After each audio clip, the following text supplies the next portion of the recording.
Picture this. A healthy 30-year-old and an equally healthy 70-year-old both pick up the exact same flu strain on Monday morning. The 30-year-old spends a week on the couch binging old sitcoms. The 70-year-old? They're suddenly fighting for breath in the ICU. Same virus, same city, totally different story. So what on earth is going on? Today, we're pulling back the curtain on the microscopic drama inside older lungs and why that drama turns flu, COVID, and just about any respiratory virus into a much bigger threat as we age. First, let's bust a myth. An older adult who eats well, exercises, and aces every checkup can look just as sturdy as someone half their age. But when a virus shows up, the rules quietly change. Under the microscope, the lungs have been rewriting their own playbook for years. Tiny shifts in individual cells build up, and when a virus knocks on the door, those cells steer the whole immune response from calm control to full-blown chaos. Here's the key point. Age in the lungs isn't just birthdays. It's a physical rewrite built right into the tissue. Scientists have long suspected that, but they needed a clear map. Which cells flip? How do they misbehave? And why does that misbehavior snowball into severe disease? A wave of new research is finally drawing that map, cell by cell. The spotlight has landed on one culprit, certain epithelial cells lining our airways. Over time, a subset slips into what's called a senescent state. Think of senescent cells as retirees who never actually leave the workplace. They stop doing their regular job but won't quit hanging around the office. Worse, they start blasting the PA system with non-stop announcements, chemical signals loaded with inflammatory cytokines and chemokines. Those signals work like an all-points bulletin. They pull in immune troops, neutrophils, monocytes, highly revved-up T cells, right into the delicate zones where oxygen should be swapping with carbon dioxide.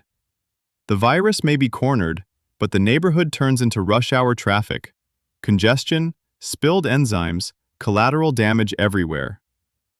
Now, you might ask, is that just a coincidence, or do those senescent cells cause the mess? Great question. To find out, researchers used mice with a clever genetic switch tied to a gene called P16NK4A. Flip the switch on, and even young mouse lungs look old at the cellular level. When these engineered mice caught a virus, their lungs cranked out the same inflammatory SOS, signals like CCL2 and CXCL10, and suffered the same tissue damage seen in naturally aged animals. Translation: the chemical program itself, not the birthday count, drives the outcome. Here's the hopeful part. In the same experiments, scientists flipped that pathway off after infection started. They either blocked the signals or wiped out the senescent cells with what are called senolytic drugs.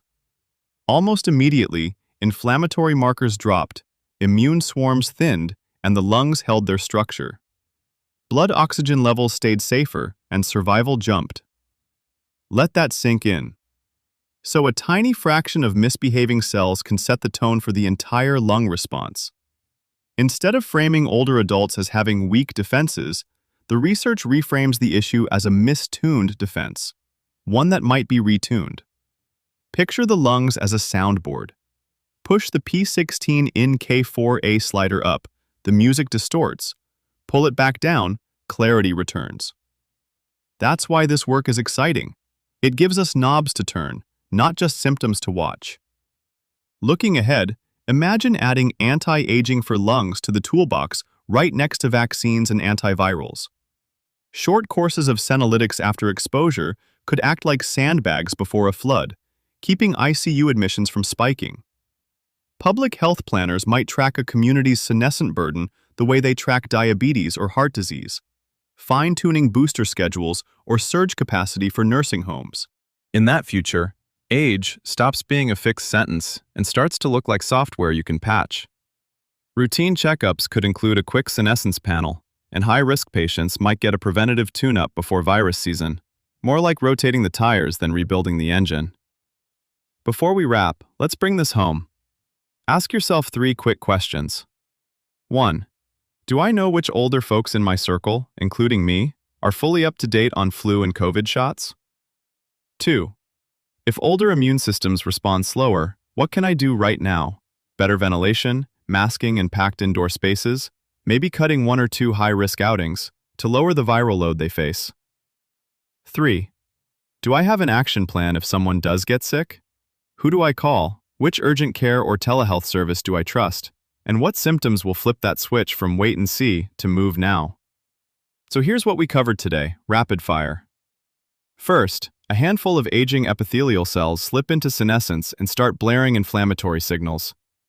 Second, those signals recruit immune cells that clog the very spots where gas exchange should be effortless, turning a routine infection into a crisis. Third, scientists proved it's the program, not just the birth date, by flipping that senescence pathway on and off in mice, and the lungs followed suit.